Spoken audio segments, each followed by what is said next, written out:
What if I told you one of the biggest bands of the 1960s had nearly 30 Billboard hits and still didn't own their own name?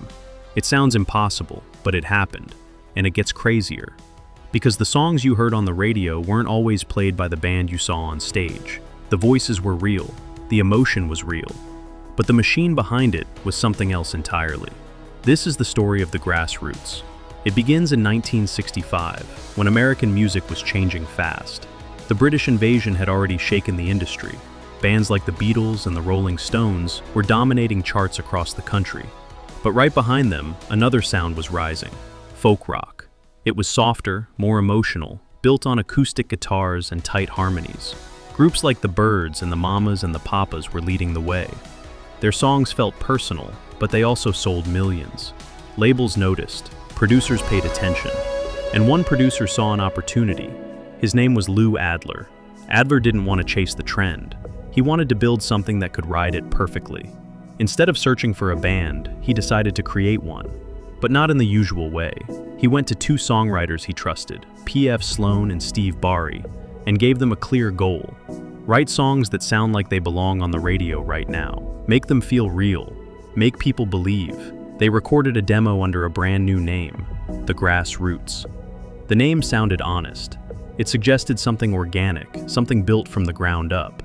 But that was the illusion. The first track they made was Where Were You When I Needed You? Sloan sang the lead himself. You're looking good. It's hard to fight it, but no use explain. Behind him were top Los Angeles session musicians, players who would later be known as the Wrecking Crew. These were some of the best in the business, even if most listeners never knew their names. The demo was sent to California radio, and almost instantly, it worked. DJs started playing it. Listeners responded. The song began gaining momentum. It felt like a hit before it even officially existed.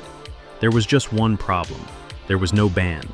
But instead of slowing down, Adler pushed forward. If people believed the band was real, then all he needed to do was make that belief visible. He didn't need creators. He needed performers.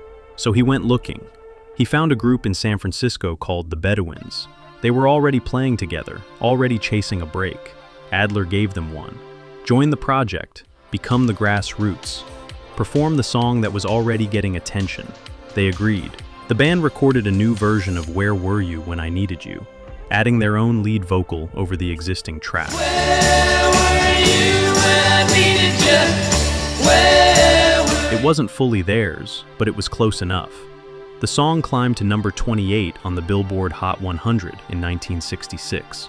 On the surface, everything worked, but underneath, problems were already forming. The success should have been the beginning, but instead, it exposed the flaw at the center of everything. Because the Bedouins didn't just want to perform songs handed to them, they wanted to be a real band.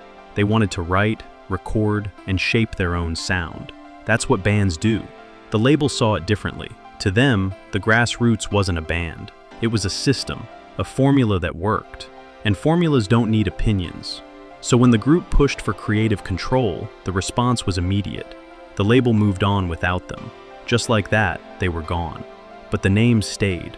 And here's where it gets wild. The Grassroots wasn't tied to any specific people. It was owned, controlled, packaged. That meant the label could replace every member and keep the brand alive without missing a beat. So they went searching again. This time, they found a Los Angeles band called the 13th Floor. Their story was already unusual. Two of the members, Warren Entner and Creed Bratton, had met while busking on the streets of Israel in 1965. Two Americans, far from home, playing for strangers and building something real from nothing.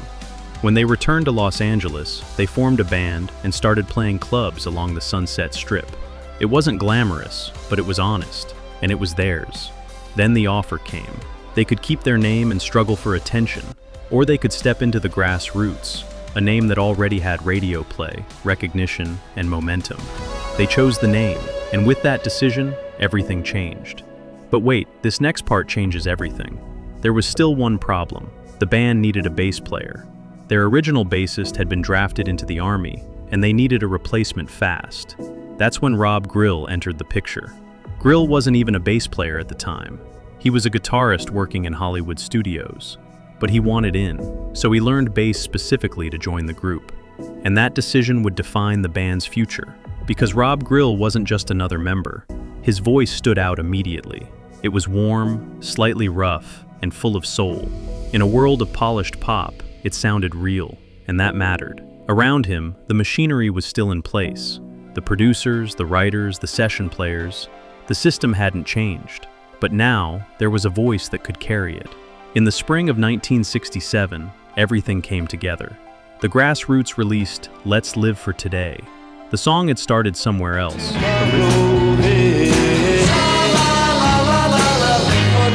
Originally recorded in Italian by a British band based overseas.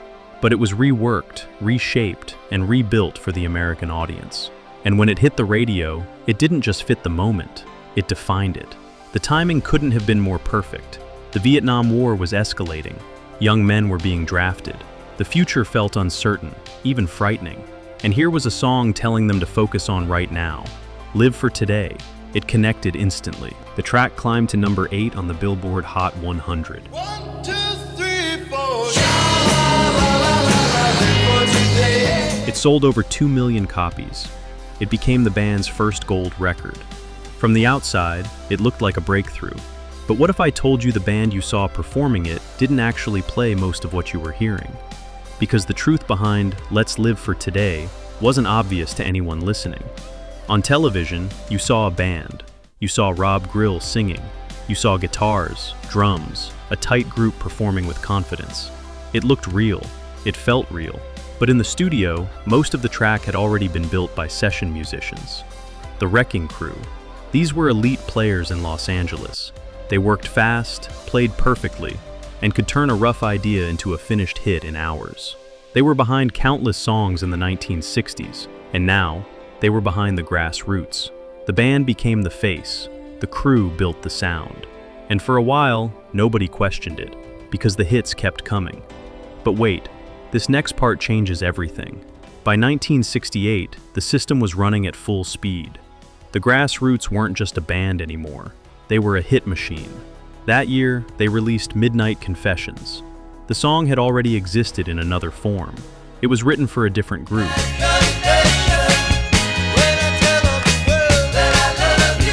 But once again, the producers heard something bigger. They took it, reshaped it, and handed it to the Grassroots. The track was rebuilt in the studio. Tight rhythm section, clean production, and one of the most recognizable bass lines of the era. Rob Grill and Warren Entner shared the lead vocals. Their voices blended naturally, giving the song a sense of intimacy that felt completely genuine. And that's what made it work.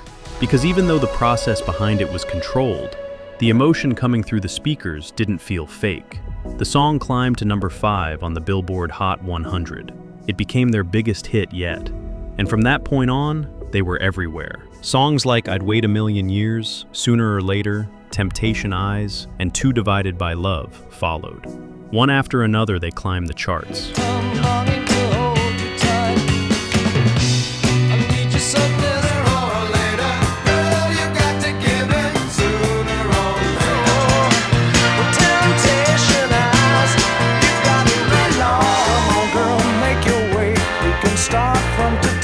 Not always number 1, but always present, reliable.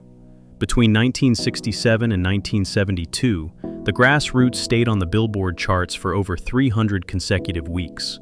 Think about that. That's nearly 6 straight years of constant chart presence. At a time when music trends were changing fast, they somehow kept landing hit after hit. But what if I told you the band itself was starting to fall apart right in the middle of all that success? Because behind the scenes, things were getting unstable.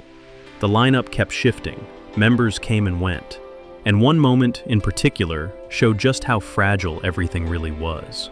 It happened in 1969, at the Fillmore West in San Francisco, one of the most legendary venues in rock history. That night, guitarist Creed Bratton walked on stage under the influence of LSD. As the set began, something went wrong. He couldn't play. Instead, he started pretending, moving his hands like he was playing an instrument that wasn't even there. At one point, it looked like he was playing an invisible accordion. The audience didn't know what to make of it, neither did the band. The performance collapsed, and shortly after, Bratton was out. Just like that. And here's the thing, You would expect something like that to shake the band completely, but it didn't, because by design, it didn't have to. The slowdown didn't happen all at once. At first, it was subtle.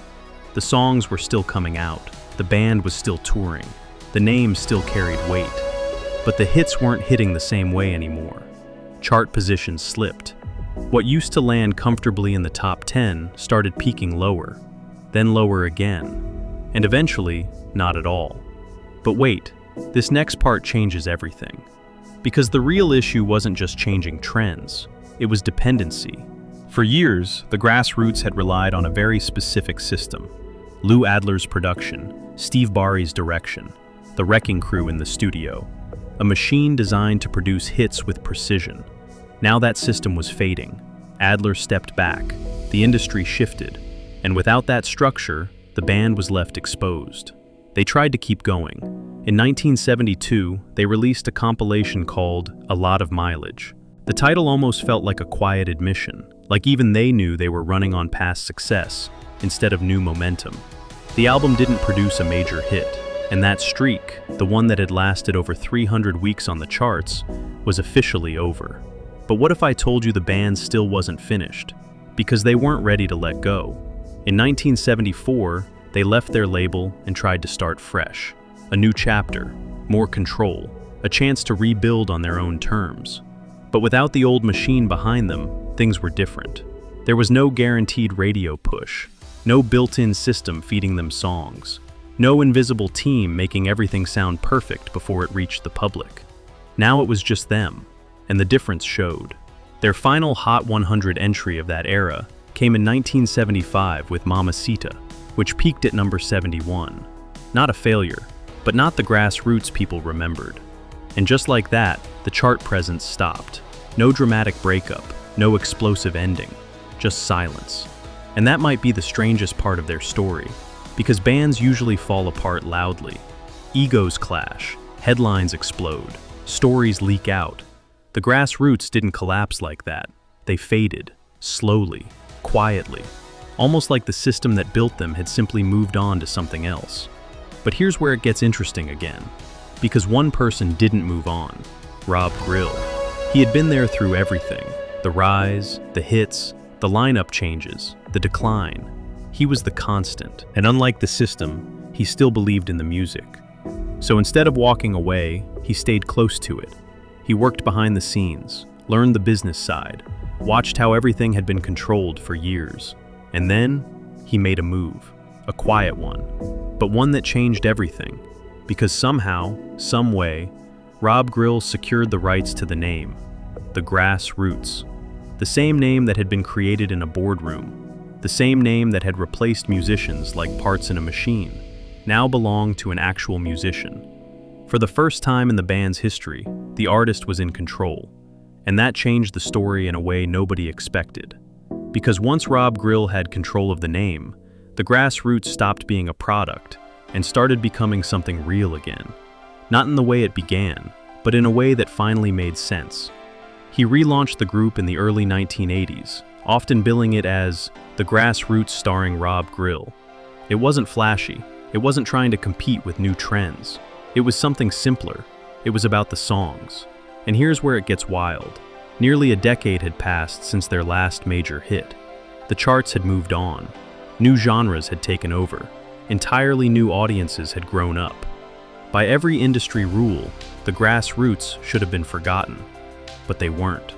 On July 4th, 1982, the band performed on the National Mall in Washington, D.C. The crowd was massive. Estimates placed it at around 600,000 people. 600,000. That's not just a big crowd, that's a city.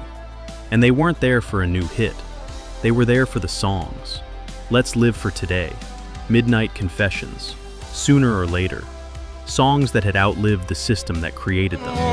I'll be your loving man. We'll take the most from living.